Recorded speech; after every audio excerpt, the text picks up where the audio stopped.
চাওক মুখ্যমন্ত্ৰী ডাঙৰীয়া মুখ্যমন্ত্ৰীৰ চকীখনৰ যিটো সাংবিধানিক মৰ্যাদা সেই মৰ্যাদাটো লাঘৱ কৰিছে। মুখ্যমন্ত্ৰী ডাঙৰীয়া কাৰোবাক শান্তিত ৰাখিব নাৰাখিব, নিজে শান্তিত থাকক না। নিজে শান্তিত আছে নে নাই সেইখিনি কথা অসমৰ ৰাইজক মুখ্যমন্ত্ৰী জনাই দিয়ক। মিয়া শান্তিত থাকিব না মিয়া অশান্তিত থাকিব সেইটো অভিভাৱক মুখ্যমন্ত্ৰী নহয়। মুখ্যমন্ত্ৰী অসমৰ মুখ্যমন্ত্ৰী হয়। মিয়াই কেনেকে জীয়াই থাকিব, কেনেকে খাব, কেনেকে পিন্ধিব এই কথা বাৰ্তাবিলাক মুখ্যমন্ত্ৰীৰ কথা মতে নচলে। গতিকে মুখ্যমন্ত্ৰী ডাঙৰীয়া নিজে শান্তিত আছে নে সেই কথাটো অসমৰ ৰাইজক জনাওক। আৰু মুখ্যমন্ত্ৰী ডাঙৰীয়া এই মিয়া মিয়া বুলি মিয়া কি বস্তু? যদি মুখ্যমন্ত্ৰী ডাঙৰীয়া বুকুত সৎ সাহস আছে, আহিবলগীয়া বিধানসভা আছে, মিয়া মিয়া কৰি থকা মানুহখিনিক মিয়া জনগোষ্ঠীৰ স্বীকৃতি দি দিয়ক, দম আছে যদি। কিয় নিদিয়ে? আৰু অবৈধ মিয়া বুলি কি অবৈধ বোলে মানুহ কিন্তু অবৈধ মানুহ থাকি ইয়াত কেনেকে থাকিব পাৰে? এজন মুখ্যমন্ত্ৰী হয়, গৃহ বিভাগৰ দায়িত্বত আছে, তাৰমানে সম্পূৰ্ণ বিফল তেওঁ। এজন অবৈধ মানুহ অসমত কেনেকে থাকিব পাৰে? যি মানুহ অবৈধ মানুহ কেতিয়াও অসমত থাকিব নোৱাৰে। অবৈধ মানুহ অসমত থাকিব পাৰে নেকি? গতিকে অবৈধ মিয়া এইবোৰ শব্দ কৈ পেলাই আচলতে মুখ্যমন্ত্ৰী নিজৰ আচলতে যে গাড়ীখন 26ত যাব ওলাইছে, 26ত যে থৰকবৰক হৈছে, ৰাইজক দিয়া প্ৰতিশ্ৰুতি তেওঁ পালন কৰিব পৰা নাই, জুবিন গাৰ্গক ন্যায় দিব পৰা নাই, অসমৰ ৰাইজক যিখিনি প্ৰতিশ্ৰুতি দিছিল উন্নয়নৰ সেইখিনি প্ৰতিশ্ৰুতি পালন কৰিব নাই। 26ৰ বৈতৰণি পাৰ হোৱাৰ সম্ভাৱনা খুব কম দেখিছে। মুখ্যমন্ত্ৰী হতাশগ্ৰস্ত হৈছে। মুখ্যমন্ত্ৰী হতাশগ্ৰস্ত হৈ এতিয়া এটা অক্সিজেন তেওঁক লাগে, সেই অক্সিজেনটো হৈছে মিয়া। মানে সহজলভ্য হৈছে মিয়া শব্দ ক'লে সংখ্যাগুৰু মানুহে ভাল পাব বা অসমৰ মাজত এটা বিভাজন সৃষ্টি হয়। এই পৰিৱেশ আৰু নাই। অসমত থকা প্ৰতিজন ভাৰতীয় নাগৰিক অসমীয়া হয় আৰু অসমৰ হয়, ভাৰতীয় হয়। গতিকে ইয়াত কাৰোবাক মিয়া অমিয়া এইবোৰ কথা বৰ্তা লৈ ভাগ কৰিব বিচাৰিলেও মুখ্যমন্ত্ৰী আৰু ভাগ কৰিব নোৱাৰে। আমাৰ স্পষ্ট কথা, মুখ্যমন্ত্ৰী এনেকুৱা ধৰণৰ তুলঙা আৰু অসাংবিধানিক কথা বৰ্তাবিলাক বন্ধ কৰক। মুখ্যমন্ত্ৰীৰ যিটো গাৰিমা মৰ্যাদা, সাংবিধানিক পদমৰ্যাদা সেইটো ৰক্ষা কৰক। অন্যথা মুখ্যমন্ত্ৰীক মানুহে এতিয়া হাঁহিবলৈ আৰম্ভ কৰিছে মুখ্যমন্ত্ৰী ডাঙৰীয়াই। আৰু মুখ্যমন্ত্ৰী ডাঙৰীয়া অবৈধ মানুহক কেনেকে থাকিব দিব পালে এই কথাটো মুখ্যমন্ত্ৰী ডাঙৰীয়া ৰাইজৰ আগত জনাব লাগিব। আমি বিচৰা নাই কোনো অবৈধ মানুহ অসমত থাকক। 71 চনৰ 25 মাৰ্চৰ পিছত যিকোনো অবৈধ মানুহ অসম এৰিব লাগিব, স্পষ্ট আমচুৰ মত। এই বাংলাদেশৰ হওক আৰু যিয়ে হওক, হিন্দু হওক মুছলমান হওক, তেওঁ সেইখিনিলৈকে নকৰি তেওঁ অবৈধ মানুহ আনিব বিচাৰিছে। বাংলাদেশী প্ৰীতি তেওঁ দেখাব বিচাৰিছে। গতিকে তেওঁহে আচলতে বাংলাদেশী ৰক্ষক, অবৈধ মানুহৰ ৰক্ষক। আমি অসমৰ সংখ্যালঘু সমাজ নহয়। গতিকে অসমৰ সংখ্যালঘু সমাজে কেনেকৈ জীয়াই থাকিব, কেনেকে কি কৰিব সেইটো সংখ্যালঘু সমাজে নিৰ্ধাৰণ কৰি ল'ব।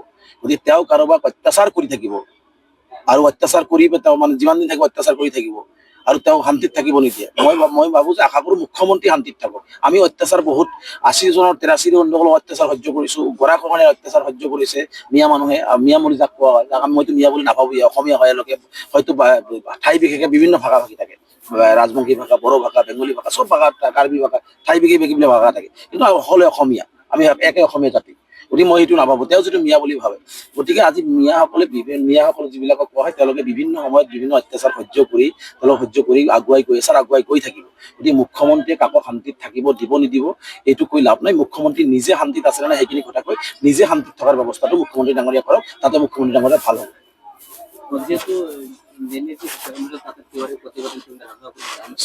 চাওক, মই পূৰ্বৰ পৰাই আমাৰ আমচুৰ দাবী পূৰ্বৰ পৰাই আছে যে নেলীৰ তেওৱাৰী আয়োগৰ প্ৰতিবেদন ৰাজহুৱা হ'ব লাগে। এতিয়া মুখ্যমন্ত্ৰী ডাঙৰীয়া হঠাৎকে কৈছে তেওৱাৰী আয়োগৰ প্ৰতিবেদন ৰাজহুৱা কৰিব।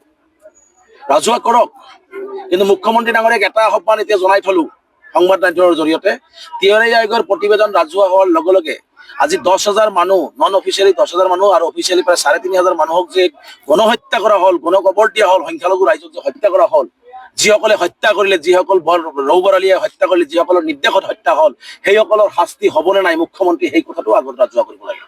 সেইসকলৰ পানিছমেণ্ট হ'বনে নাই? তেওৱাৰী আয়োগৰ প্ৰতিবেদন প্ৰকাশ পালে সেইটোক লৈ ৰাজনীতিকৰণ আৰম্ভ কৰি দিলে সেইটো নহ'ব। মুখ্যমন্ত্ৰী ডাঙৰীয়া তেওৱাৰী আয়োগৰ প্ৰতিবেদন ৰাজহুৱা কৰাৰ লগে লগে সংখ্যালঘু ৰাইজক যি ধৰণে হত্যা কৰা হ'ল, তেওঁলোকক যে ন্যায় দিয়া নহ'ল, তেওঁলোকক যে শ্বহীদ ঘোষণা কৰা নহ'ল, সেইসকলৰ বিচাৰ মুখ্যমন্ত্ৰীয়ে কৰিব নে নাই সেই কথাটো মুখ্যমন্ত্ৰীয়ে তেওৱাৰী আয়োগৰ প্ৰতিবেদন প্ৰকাশ কৰাৰ আগতে এইখিনি কথা অসমৰ ৰাইজক জনাবলৈ মই আহ্বান জনাইছো মুখ্যমন্ত্ৰী ডাঙৰীয়া। চাওক, ৰাজনীতিকৰণ মই বিচাৰো ৰাজনীতিকৰণ কৰক বা নকৰক, আমাৰ দাবী হৈছিল তেওৱাৰী আয়োগৰ প্ৰতিবেদন ৰাজহুৱা হ'ব লাগে। কিন্তু ইয়াৰ লগে লগে এটা কথা কৈছো যে ইয়াত ৰাজনীতিকৰণ কৰাৰ যদি কোনোবাই চেষ্টা কৰে সেইটো আমি কোনো পদ্ধতিতে মানি নলওঁ। কিন্তু মুখ্যমন্ত্ৰী ডাঙৰীয়াক এটা কথা স্পষ্টকৈ জনাব বিচাৰিছো যে তেওৱাৰী আয়োগৰ প্ৰতিবেদন ৰাজহুৱা হোৱাৰ লগে লগে অসমৰ সংখ্যালঘু সমাজক, সংখ্যালঘু মানুহক যি ধৰণে নৰক কাণ্ড কৰি পেলাই যি ধৰণে মানুহক হত্যা কৰা হ'ল, যি ধৰণে মানুহক এটা কি কয় গণকবৰ দিব লগা হ'ল, যি ধৰণে মানুহ শিশু বৃদ্ধা সকলো মানুহক যি ধৰণে ই কৰে দিন দুপৰতে হত্যা কৰা হ'ল, এই হত্যাকাৰীবিলাক কোন আছিল, এই হত্যা কাৰ নিৰ্দেশত হৈছিল, সেইসকলৰ পানিছমেণ্ট হ'বনে নাই, সেইসকলক শাস্তি দিব নে নাই, আৰু যিসকল হত্যাৰ বলি হ'ল তেওঁলোকে ন্যায় পাবনে নাই এই কথাটো মুখ্যমন্ত্ৰী ডাঙৰীয়া তেওৱাৰী আয়োগৰ প্ৰতিবেদন ৰাজহুৱা কৰাৰ আগতে এইখিনি কথা অসমবাসী ৰাইজে জানিব বিচাৰিছে। আমচু